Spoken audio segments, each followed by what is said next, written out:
원으로 2천만 원대. 왜? 올리브유를 광적으로 사랑한 것으로 유명하대요. 근데 그 산도라는 게 뭐예요? 우리가 산도 하는데 프랑산도 이렇게 먹어요. 안녕하세요 여러분, 날씨가 너무 좋습니다. 평소 저라는 사람은요 정말 호기심이 좀 많은 사람인 것 같아요. 그래서 우리 제작진들과 이런저런 얘기를 나누다가 아주 대형 프로젝트를 하나 기획을 해서 사고를 쳐보려고 합니다. 이름하여 마음대로 수다. 수다를 떨면서 지식에 대한 갈증도 좀 해소를 하고 이것이 좀 잘 돼서 우리에게 좀 비전이 보인다. 그럼 정말 유명 인사들을 초대해서 정말 전문적인 지식도 들어볼 수 있는 그런 희망을 가지고 이제 출발을 합니다. 그래서 사실은 이게 잘 되려면 우리 구독자님들의 아주 힘이 필요합니다. 적극적인 참여와 적극적인 댓글, 많은 관심 부탁드리겠습니다. 그래서 오늘 그 첫 번째 수다를 좀 떨어보려고 하는데 어떤 소재가 좋을까 좀 고민을 좀 해봤어요. 근데 우리에게 정말 없어서는 안 될 것들 중에 하나, 식재료에 대한 수다를 좀 떨어보려고 합니다. 그래서 이것을 함께 가실 분은 이분밖에 없다라는 생각이 들어서 모신 분입니다. 요리 전문가 우리 꼼불님을 모시고 한번 잘 진행해 보려고 합니다. 너무 감사드려요. 안녕하세요. 홍보입니다. 너무 예쁘게 변신을 하셨어요. 첫 마치. 번째 식재료 얘기가 사실 올리브 오일이잖아요. 그쵸. 이 올리브유가 정말 과연 뭔가 우리가 막연히 쓰고는 있는데 언제부터 이 올리브유라는 거를 기름으로 활용을 해서 먹기 시작했을지. 알려진 바에 의하면 기원전 6,500년 전부터 시작을 했고 그리스의 유명한 호메로스가 오디세이아에서 올리브유를 지칭하는 가장 유명한 문장을 남겼어요. 그는 목욕을 마친 후 황금 액체를 몸에 발라 광채를 더했다.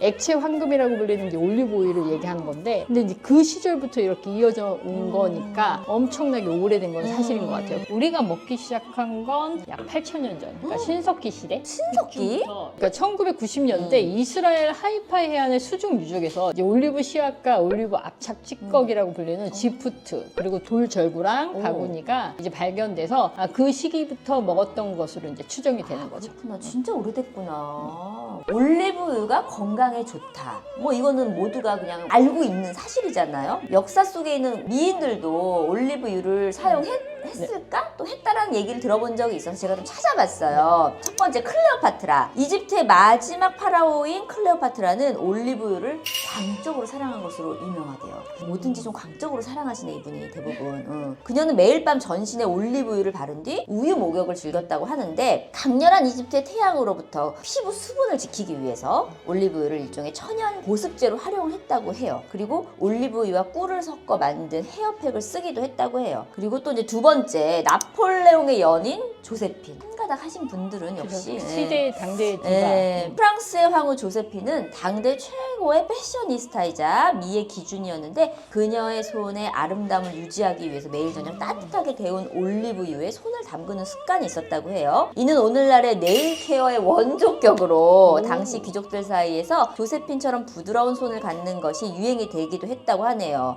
또 그녀는 또 손에 또 이렇게 파라핀에다가 우리 그렇죠. 하잖아요. 근데 날짜 지나갖고 못 쓰거나 하는 거에다가 살짝 데워갖고 그러니까 손을 지지지 않는 안 되지. 큰일 나지. 한번 큰일 나. 해볼까요? 괜찮네. 아직은- 발도 좀 담그고. 한번 해볼- 그리고 또 이제 세 번째로는 로마의 황후 포파에아. 누기신지 참 어렵네요. 예. 네로 왕자의 아내이자 당대 최고의 미녀였던 포파에아 사비나는 극도의 사치스러운 뷰티 루틴을 가졌다고 합니다. 그녀는 여행 중에도 500마리의 암 나귀를 데리고 다니면서 그 우유로 대단하신 분이에요. 목욕을 했는데 이때 반드시 최상급 올리브유를 섞어서 목욕을 했다고 하고요. 피부를 하얗게 유지하면서 올리브 특유의 탄력을 주기 위함이었다고 하네요. 그럼 엑스트라 버진만 쓰셨다는 이야, 건데. 대단하신 분이에요. 올리브유도 올리브유인데 이 500마리의 저- 우유를 짠 거 아니야, 직접.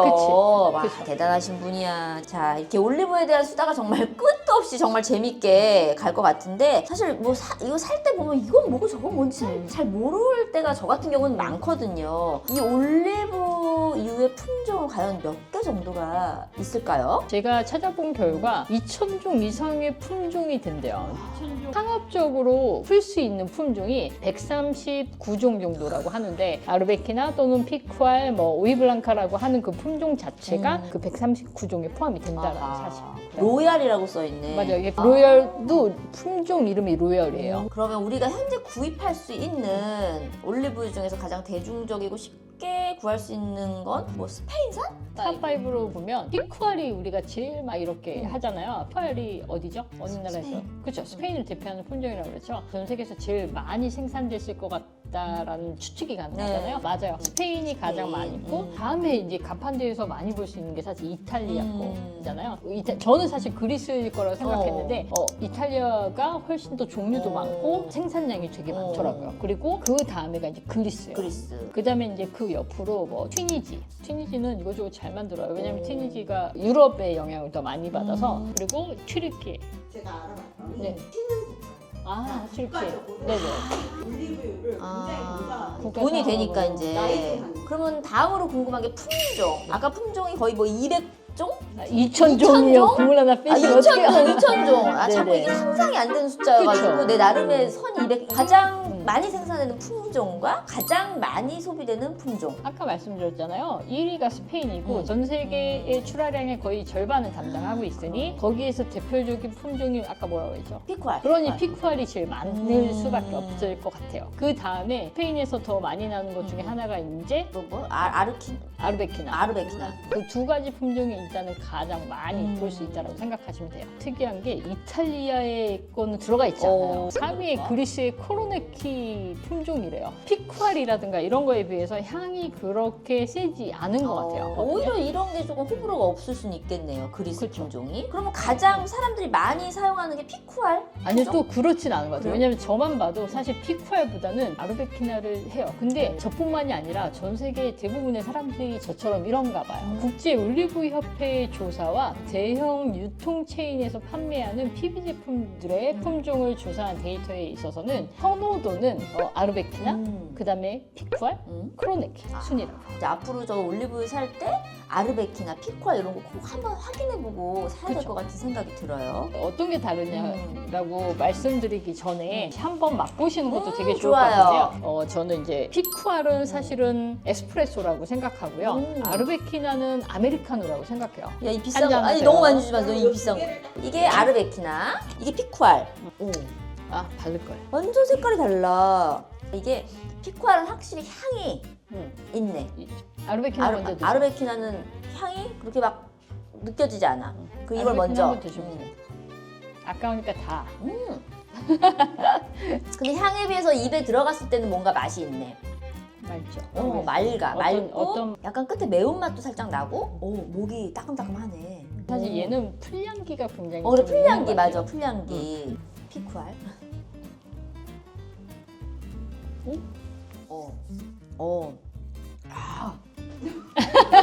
이게 약간 소주야? 단계적으로 오네. 이렇게. 일단은 난 내 목구멍에 문제가 있나? 목구멍이 맵네. 올레오칸탈 때문에 그래요. 올레오칸탈 때문에 그렇고 올리브유를 먹는 이유가 올레오칸탈 때문에 있는 거예요. 얘도 되게 좀 엄청 좀 맛이 좀 세요. 얘도 한번 드셔볼래요? 좀만 주세요. 얘도 약간 노란색에 가깝네요. 난 매콤한 게 맞나 봐. 내가 한 번만 더 맛보여줄게. 진짜 이거는 꼭 맛봐야 돼. 확 온다. 술이야?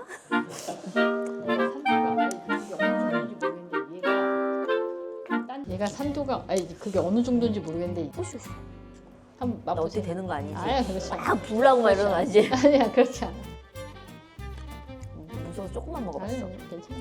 얘도 이렇게 안 매운데? 안 매워요? 근데 얘가 폴리페놀 함유량이 이것들의 두 배. 뒤늦게 온다. 시음을 했을 때는 나는 피쿠알이 조금 더 맛이 재밌어. 굉장히 세고 개성이 조금 어. 있는 품종을 되게 좋아하시는 것 같아요. 그러면 또 궁금한 게 판매되고 있는 올리브유 중에서 가장 비싼 올리브유의 가격은 좀 어느 정도 되는지 궁금해요. 정보를 보니까 람다라고 비스포크 에디션이고요. 이제 500ml당 500ml면 뭐야? 어느 정도야? 500ml 이거지. 이거 이 정도 사이즈. 네, 500ml 한 병당 14,500달러에서 15,000달러. 이게 원으로 배송비가 얼마예요? 원으로. 원으로 2천만 원. 왜?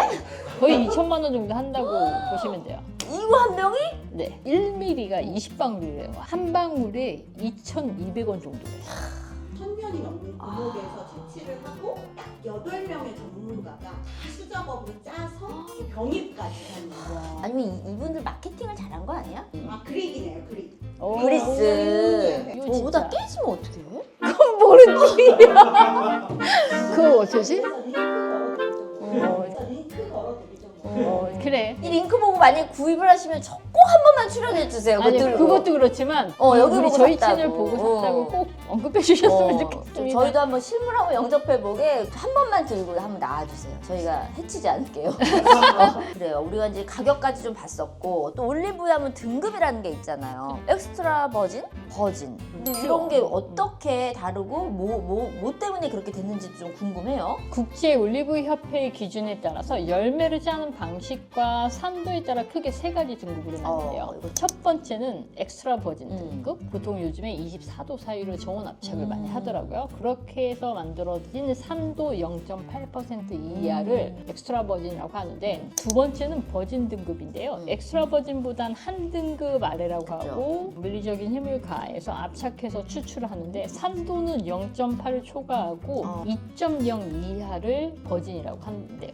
근데 그 산도라는 게 뭐예요? 우리가 산도 하는데 크라운 산도 사실은 이제 이렇게 보면 제가 안 네. 쓰니까 그러면 화학 전문가가 이 산도라는 게 낮으면 좋다라고 하는데 이 산도가 낮다라는 건 어떤 의미인 거예요? 우리가 보통 핸드픽 했다고 했잖아요. 네. 조심조심 그치. 상처가 생기지 않도록 귀하게 하고, 아주. 고온이 아니고 저온 압착으로 단시간 내에 추출하는 것. 공기와 접촉을 하는 순간 어찌됐건 우리가 산화가 되고 있는 산화가 되고 거고 산패가 되니까 열매- 그 모든 조건에 부합했을 때 산도도 조금 더 낮고, 그래서 프리미엄이 되는 것 같아요. 그래요. 그다음에 이제 세 번째로 퓨어 올리브 오일이 있어요. 퓨어. 산도가 너무 높거나 향이 좋지 않아 식용으로 바로 쓰기 힘든 그 오일을 이게 음용은 하긴 좀 그렇죠. 그렇고. 그냥 우리가 생으로 먹기보다는 튀김류라든가 뭐 이런 것들을 하기에 좀 그러니까 고온에 식용유 대신 이렇게 써서 조리할 때 쓰면은 되게 좋을 것 같아요. 가격도 싸고요. 한 가지가 더 있어요. 이 외에 또 있어요? 번외 등급이라고 할 수 있는데 오. 포마스 올리브유가 있는데요. 뭐요? 코마스 이건 처음 들어보네. 기름을 다 짜고 난 다음에 올리브 찌꺼기를 확 용매제를 이용해서 진짜 마지막 한 방울까지 추출해내는 주 거지. 짰구나 그냥. 그치. 어. 가정용으로는 권장하지 않는다고 하는데 좀 마트에서도 본 적이 사실 나도 없어요. 코마스는 처음 들어봤어. 수입가가 더 비쌀 것 같아요. 우리나라에서도 생산하는 올리브유가 있다는 거 아세요? 우리나라요? 네. 왠지 남쪽? 그쵸, 제주도 따뜻한- 뭐 이런 데서 제주도, 있으려나? 제주도에서 제주도에. 재배되고 있는데 벌써 15년 정도 됐대요.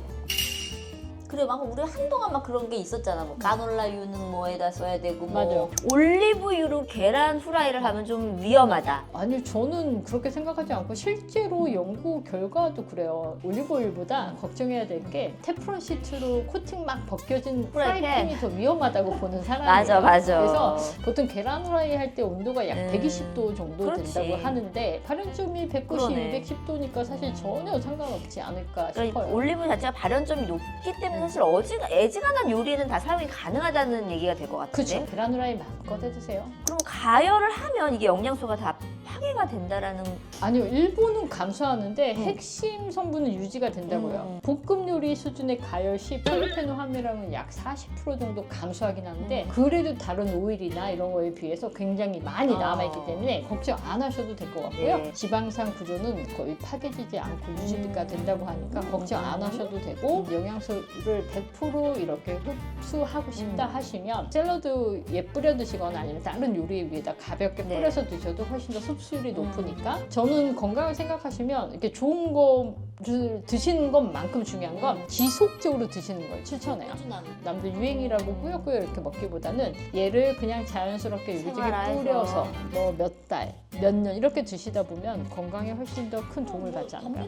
하지만 좀 살도 찔 수 있어요. 아니 뭐든지 과하면 안 되죠. 맞아요. 칼로리가 생각보다 높아요. 그래서 막 드실 필요는 없다는 뭐 거죠. 이걸 우리가 막 적당히 드세요. 이만한 잔에 먹을 건 아니잖아. 보통 기준이 50ml 정도? 하루에 한 3테이블 정도를 그죠. 우리 요리에 조금씩 나눠서 쓰면 되게 건강하다고 맞아. 하거든요. 그리고 또 이제 이런 질문이 있어요. 냉장고에 넣었더니 하얗게 굳었는데 이건 상한 건가요? 먹어도 되는 건가요? 이런 질문들도 많아요. 겨울철에 이제 배송 박스 단위로 배송을 받아서 있어도 점점점 하얗게 이렇게 사이에 이렇게 약간 젤리처럼 보이는 약간 하얗게 결정이 보일 때가 있어요. 올리브의 풍부한 단일 부와 지방산, 아까 말씀드린 올레인산은 약 4도에서 7도 이하의 고체로 변하는 성질이 있다고요. 살짝 언거라고 하시면 되는데 좀 많이 탁해져 보여도 오전에 상온에 따뜻한 데 두면 그렇다고 뜨거운 데 말고요. 실온에 두면 나중에 한 오후쯤에는 그냥 그런 현상이 안 보여요. 그냥 쓰시면 돼요. 냉장 보관할 필요 없는 거잖아요. 실온은 실온 보관이잖아요. 그럼 중요한 건 나는 이 얼리하베스트나 이런 것들을 오래 유지하고 싶으면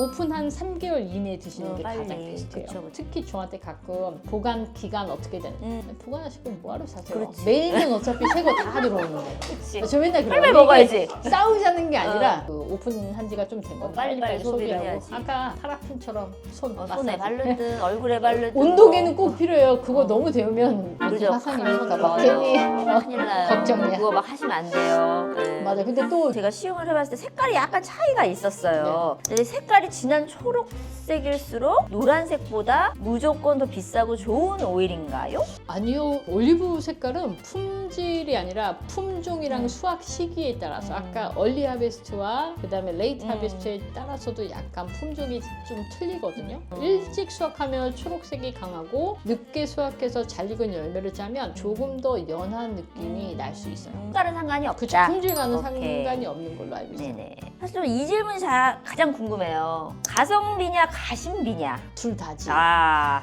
원 재료의 수확 방식과 압착 시간의 차이 그런 것들이 이제 가격을 이제 결정을 하기도 하는데 또 주머니 사정과 경제적인 그런 것들과 아니면 내 취향에 맞춰서 그냥 사시면 될 것 같아요. 이제 소비자로서 정말 필요한 부분. 이렇게 올리브를 고르는데 쇼핑하는 데서 꼼꼼하게 좀 체크해야 될 팁들이 있을까요? 올리브 오일이 국제적으로 이제 인증을 받을 수 있는 그런 게 조금 몇 가지 뭐 있는데 DOP 이런 거 있잖아요. 맞아요. 여기 보시면 얘는 이탈리아 거예요. 네, 그리고 예쁘다. 얘는 스페인 거예요. 그런데 보시면 같은 마크가 있어요. 얘는 DOP, 얘도 DOP예요. 그러니까 저는 요 마크 특히 AOP 또는 DOP 인증 있는 거는 꼭 확인하시면 좋을 것 같아요. 원산지 프리미엄 보호 올리브유를 명칭이에요. 고르는 프리미엄 오일뿐만 아니라 전반적으로 모든 유럽 식자재 중에 얘는 믿을 수 있어. 한 병이 생산되는 데까지 관여되는 모든 공기, 밭, 사람 아니면 병 형태까지도 다 보증한다라는 의미이기도 해요. 그래서 요거 있으면 진짜 제일 좋고요. 그 다음에 여기 보면 구스토델 수루. 구스토 델 수루라는 거는 안달루시아에서 만들어진 건데 이 제품 좋은 제품이야라고 검증한 거예요. 그다음에 유기농 마크가 있어요. 올가닉. 이런 것만 좀 기억하셔도 아마 구입하시는데 상당히 도움이 되지 않을까 해요. 갑자기 올리브유 사러 가고 싶다. 있는데 뭐 아니 그래도 이렇게 좀 보면서 이런 게 있구나. 내가 어떡한 지식 안에서 해보면 재밌을 것 같아요. 그래 하여튼 우리 처음 시도해본 첫 시간이었는데 재밌어요. 올리브유에 대해서 그래도 꽤나 좀 심도 있는 수다를 떨어본 것 같아요. 그러면 이제 이렇게 좋은 올리브유에 대해서 우리가 공부를 해봤으니 그 좋은 식재료 갖고 한번 요리를 해봐야 되지 않을까 싶어요. 그렇죠. 맛과 건강을 한 번에 잡을 수 있는 뭔가 도움이 될 만한 그래요. 그런 것들을 하여튼 계란 아직 또 미안해. 빨리 우리가 하고 싶어가지고 그래요. 레시피 완전 공개해드릴 테니까요. 다음 시간까지 떠나지 마시고 쭉 함께 해주셨으면 좋겠습니다. 네. 우리는 앞으로 이렇게 식재료에 대한 어떤 수다를 계속 떨어볼 예정이니까 여러분들께서 궁금한 식재료가 있다면 댓글에 올려주시면 저희가 또 그걸 한번 심도 있게 파헤치면서 수다를 떨어보도록 하겠습니다. 좀 넓게 가서 우리 구독자님들도 초대를 해서 넓잖아요. 테이블 자리 많습니다. 우리 다 같이 둘러 앉아서 이런저런 얘기 수다 나눠보면 너무너무 좋을 것 같습니다. 그런 날이 올 수 있기를 여러분들께서 꼭 힘을 실어주시길 바라면서요. 다음 편도 기대해 주시길 바랄게요. 구독, 좋아요, 공유하기 아시죠? 네네, 좋댔구알. 예, 감사합니다.